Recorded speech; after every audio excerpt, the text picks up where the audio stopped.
خیر و بک نستعین اللهم صل علی سیدنا و مولانا محمد و علی آل سیدنا و مولانا محمد و بارک وسلم الصلاۃ والسلام علیک یا رسول اللہ و علی آلک و صحابک یا رسول رب العالمین بسم اللہ الرحمن الرحیم ربنا اے پروردگار ہمارے، اے پالنے والے ہمارے، لا تزغ نہ ڈال قلوبنا ہمارے دلوں میں ٹیڑھا پن، لا نہ تزغ ٹیڑھا پن ڈال قلوبنا ہمارے دلوں میں بعد اس کے اس جب کہ ہدیتنا تو نے ہمیں ہدایت دی تھی، یعنی ہدایت کے بعد ہمارے دلوں میں ٹیڑھا پن پیدا نہ کر، وہب اور عطا کر لنا ہمیں من لدن کا اپنی بارگاہ سے رحمت، انک بے شک انت الوہاب بہت دینے والا ہے، ربنا اے پروردگار ہمارے، انک بے شک تو جامع الناس لوگوں کو جمع کرنے والا ہے، لیوم اس دن کے لیے لا ریب فیہ جس میں کوئی شک نہیں ہے، ان اللہ بے شک اللہ تبارک و تعالی جل جلالہ لا یخلف المیعاد مخالفت نہیں کرتا اپنے وعدے کی، جو اس نے وعدہ کر دیا ہے۔ ایک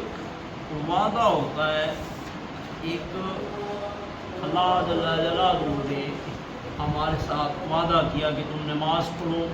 تو یہ جنت، مثال ایک دے رہا ہوں نماز کہ یہ جنت کی کنجی ہے، یہ معراج ہے، اس کی یہ ثواب ہے، یہ سب یہ وعدے ہیں، اور نہیں پڑھو گے اس کا یہ عذاب ہے، یہ تکلیف ہے، اس کو وعید کہتے ہیں، وہ وعدہ ہے۔ اب وعدہ اللہ تعالیٰ نے بندوں سے کیا ہوا ہے تو وہ تو ضرور پورا فرمائے گا کہ تم یہ نیک عمل کرو تو یہ ثواب، یہ ثواب، یہ ثواب، اور یہ برا عمل کرو گے تو اس کی یہ سزا ہے۔ تو ضروری نہیں ہے کہ جو وعید سنائی گئی ہے وہ اللہ جل جلالہ ویسا عذاب بھی دے، چاہے تو دے دے چاہے تو نہ دے۔ اب پھر سوال یہ پیدا ہو جب اس نے وعدہ ہے تو وعدہ خلافی ہوگی، تو یہ وعدہ خلافی نہیں ہے، وعدہ خلافی تو یہ ہوتی کہ تمہیں انعام کا کہا تھا اور انعام نہ دیتا، تمہارا جو وعدہ ہے مخلوق کا جو حق ہے وہ تو دے رہا ہے، جو اس کا حق ہے کہ تم نے حق ادا نہیں کیا تو بدلے میں تمہیں سزا وہ چاہے تو دے چاہے تو نہ دے۔ مثال کے طور پر آپ اپنے بچے کو کہتے ہیں کہ یہ کام کر تو تجھے یہ انعام دوں گا، نہ کیا تو فلانی سزا دوں، یہ کام کیا تو 100 روپیہ انعام، نہ کیا تو رات کا کھانا نہیں، ٹھیک ہے۔ اب وہ کام بچہ کرتا ہے تو آپ نے 100 روپیہ انعام دینا، یہ وعدہ ہے، نہیں دیں گے تو وعدہ خلافی ہے۔ لیکن اگر بچے نے کام نہیں کیا تو آپ رات کو کھانا عمومی طور پر سارے لوگ دیتے ہیں، کوئی ایک ہوگا کہ نہیں دے، یہ وعید ہے۔ اب یہ والد صاحب کے ذمہ تھا، یعنی یہ بچے کا وعدہ نہیں تھا کہ بچے نے تو کام نہیں کیا، اس جس والد ہے اس کا حرج ہوا ہے، اب وہ اپنے حرج کو معاف کر دیتا ہے، بچے کو کھانا کھلاتا ہے، لیکن بچے نے کام کیا ہے اب انعام بچے کا حق بنتا ہے تو وہ پورا ہوگا۔ اسی طرح آپ بھی نیک اعمال کرتے ہیں تو اس کی وعدہ خلافی تو نہیں ہوگی، لیکن جو آپ سے غلط کام ہوتے ہیں سزا تو اس کی وعید تو ہے، لیکن رب العالمین چاہے تو معاف فرما، چاہے تو عذاب دے۔ بندے کی ہدایت ہے یا گمراہی ہے، ہر چیز کا خالق حقیقی اللہ تعالیٰ ہے۔ ایسے بھی ہو سکتا ہے کہ ایک آدمی اللہ رب العالمین کے پروگرام کے مطابق جانوی ہے، وہ ساری عمر نیک رہتا ہے، اچھا رہتا ہے، آخری عمر میں ایک کام ایسا ہو جاتا ہے، ایک لفظ ایسا بول دیتا ہے کافر خاتمہ خراب ہو گیا۔ مثال کے ساری عمر ایک اچھا متقی پرہیزگار بندہ ہے، آخرت میں کہتا ہے میں خاتم النبیین نہیں ہوں، کافر ہو گیا، مشرک ہو گیا، کافر ہو گیا، قادیانی ہو گیا، تو ساری عمر کی کیا دھرا فرق ہو گیا۔ خالق کائنات نے پہلے سے اس کے لیے جہنمی لکھا تھا، لکھا تھا اپنے علم مبارک سے، وہ جانتا تھا کہ یہ ایسے ہوگا، مجبور اس کو نہیں کیا، لیکن اس کو پتا تھا کہ ایسے ہوگا۔ ایسی ایک کافر کے لیے جنت لکھی ہوئی ہے، ساری عمر وہ کفر کر رہا ہے، شرک کر رہا ہے، کفر کر رہا ہے، مرنے سے پہلے، ایک دن پہلے، ایک گھنٹہ پہلے، کچھ دیر پہلے اللہ نے توفیق دے دی، توبہ کی، معافی کی، کلمہ پڑھ لیا، توبہ کر لی۔ تو نیک اعمال پہ گھمنڈ بھی نہیں کرنا چاہیے کہ میں نیک عمل کر رہا ہوں، اچھے عمل کر رہا ہوں، اللہ تعالیٰ کا خوف دل میں رہنا چاہیے، خاتمے کی دعا کرنی چاہیے کہ اللہ خاتمہ اچھا کرے، نیکی کرو، تکبر نہیں کرو، غرور نہیں کرو، عاجزی کرو، یا اللہ قبول کر، یا اللہ ہدایت کا، یا اللہ۔ یہاں بھی آیت مبارکہ کی شروع کیا نا، پچھلی آیت میں آپ نے پڑھا تھا والراسخون فی العلم، جو راسخین ہیں فی العلم، علم میں، یقولون، وہ کہتے ہیں آمنا بھی، ہم اس پہ ایمان لائے، وہی کہتے ہیں ربنا لا تزغ قلوبنا، اے رب ہمارے دلوں کو ٹیڑھا نہ کر۔ جو راسخ ہیں، مضبوط ہیں، ضروری نہیں کہ وہ سارے علوم پڑھے ہوئے ہیں، تھوڑا سا بھی پڑھے ہیں، اللہ تعالیٰ کی قدرت پہ مکمل ایمان ہے، یقین ہے، یہ راسخ بالعلم ہے، قدرت پہ ایمان، اللہ تعالیٰ کی طاقت و قدرت کو مانتا ہے۔ یا اللہ ہدایت تو دے دی ہے، لیکن دینے کے بعد تو ٹیڑھا کر دے، یا اللہ ہمارے دلوں کو ٹیڑھا نہ کر ہدایت دینے کے بعد، اور نہ صرف جو ہدایت دی ہے بلکہ وہب لنا، عطا کر ہمیں اور نیکیاں عطا کر، اور اچھائیاں عطا کر، دینی، دنیاوی، اخروی، وہب عطا کر لنا ہمیں، وہاب ہے نا اللہ تعالیٰ۔ اس سے یہ بھی ہے، یاد رکھو انک انت الوہاب، کہ اللہ تعالیٰ سے جو مانگو اس کے اس اسم مبارک کا ذکر کرو۔ دیکھو اس آیت مبارکہ کے شروع میں بھی ربنا، معلوم ہوا کہ دعا کرو تو دعا کے شروع میں بھی اللہ کا ذکر کرو، آخر میں بھی انک انت الوہاب، بے شک تو وہاب ہے، تو دعا کے شروع میں بھی اللہ رب العالمین کا ذکر، آخر میں بھی دعا کا لیے اللہ کا ذکر، اس طرح درود شریف اول آخر میں پڑھ لیا، حدیث شریف سے ثابت ہے، تو اللہ رب العالمین جب دعا کے اول آخر حمد کو قبول کرے گا، درود کو قبول کرے گا، تو درمیان میں تمہاری جو عرض ہے اس کو بھی اس میں لپیٹ کے قبول فرما لے گا۔ دوسری بات میں یہ کر رہا تھا کہ اللہ تعالیٰ سے جو مانگو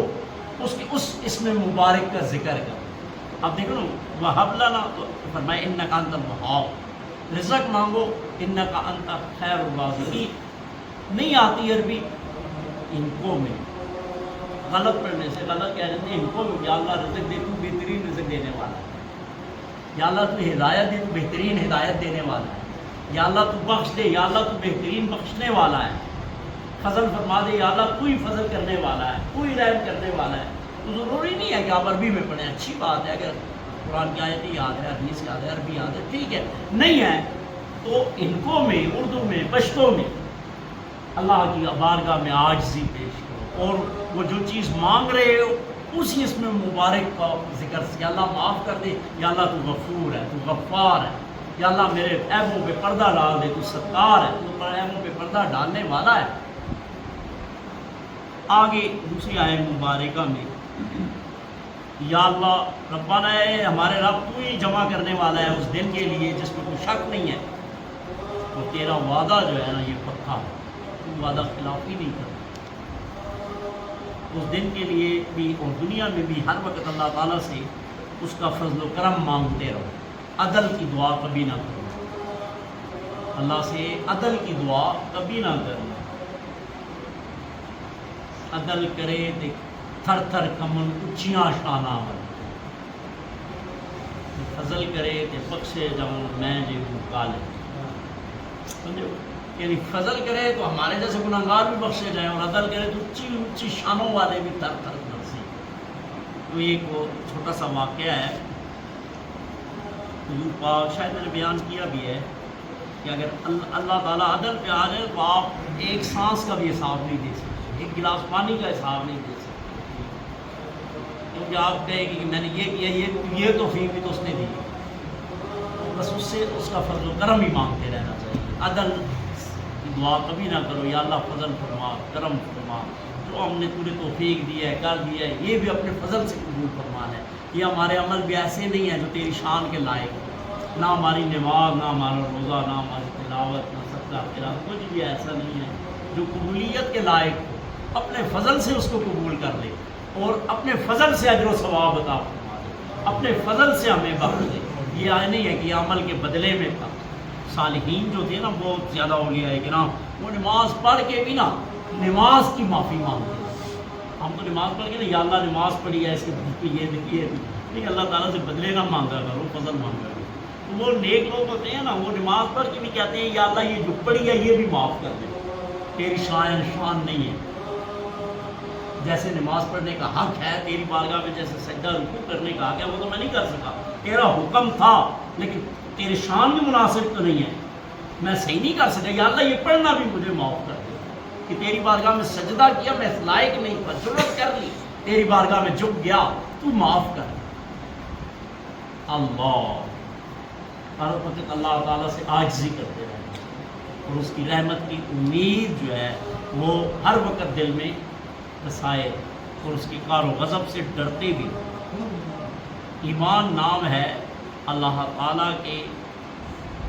کرم، امید اور خوف کی درمیانی حالت۔ حد درجے کا خوف بھی دل میں ہو کہ سب کچھ کیا ہے، کیا پتا کہ سب کچھ ضائع ہو، اور کچھ بھی نہیں کیا، کیا پتا اپنے فضل سے بخش۔ حضرت سیدنا موسیٰ علیہ السلام اللہ رب العالمین کی بارگاہ میں تشریف لے جا رہے تھے، تو ایک متقی نیک صالح نے کہا اللہ کی بارگاہ میں جا رہے ہو، پوچھنا میرے لیے کیا مقام ہے۔ ایک گناہگار بھی تھا، انہوں نے کہا میرے لیے پتہ کرنے لگے میرے لیے کیا کون سا گڑھا بنا ہوا ہے۔ موسیٰ علیہ السلام پھر کے آ گئے، اب ان لوگوں کو سمجھانے کے لیے، اصل میں اللہ تعالیٰ مصروف نہیں ہوتا کسی کام، وہ کن فیکون کی بات ہوتی ہے، لیکن ان کو سمجھانے کے لیے موسیٰ علیہ السلام نے ارشاد فرمایا اللہ مصروف تھا، تمہاری بات میں نہیں پوچھ سکا۔ کیا کر رہے تھے؟ کہ سوئی کے نکے سے اونٹوں کی قطاریں گزارا، سوئی کے نکے سے اونٹوں کی قطاریں، کو صالح متقی پرہیزگار گیا یار پوچھا نہیں ہے تو ٹھیک ہے، لیکن ایسی بات کر جو عقل تو مانے۔ سوئی کے نکے سے اونٹے کی قطاریں گزر رہی تھی، اس گناہگار نے کہا میرا پوچھا ہے؟ موسیٰ علیہ السلام نے یہی جواب دیا۔ اس نے کہا ہاں اللہ بڑی قدرت والا، بڑی شان والا، بڑی عظمت والا ہے۔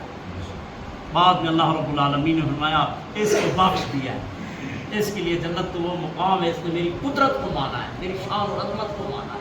اور پہلے نے میری قدرت کا انکار کر دیا، میری شان اور عظمت کا انکار کر دیا ہے، اس کے لیے دوسرا سائن۔ اللہ پھر ترجمہ دیکھیں، ربنا اے ہمارے پروردگار، اے ہمارے رب، اے ہمارے پالنے والے، لا تزغ نہ ٹیڑے کر قلوبنا ہمارے دل، بعد اس کے اس جب کے ہدیتنا تو نے ہمیں ہدایت دے دی ہے، ہدایت پہ چلا دیا ہے، اب ہمارے دلوں کو ٹیڑھا نہ کر، اور عطا کر لنا ہمیں من لدن کا اپنی بارگاہ سے، اپنے فضل و کرم سے، رحمت جو ہے ساری نعمتوں کی جامع ہے،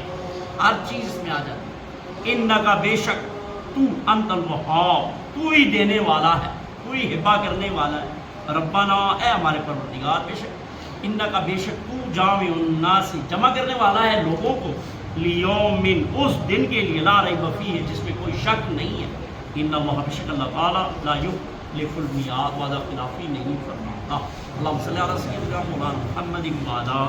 آل سیدنا مولانا محمد وبارک وسلم، صلاۃ والسلام علیک یا رسول اللہ وعلی آلک واصحابک یا رحمۃ للعالمین۔ یا اللہ غلطی کوتاہی لفظ کو معاف فرما، قرآن کریم پڑھنے سمجھنے عمل کی توفیق۔ یا اللہ سارے بزرگانی مغفرت فرما، یا اللہ سارے عاجزاں نے گناہ معاف فرما، یا اللہ سوائے اپنی ذات نے کسی نہ محتاج نہ،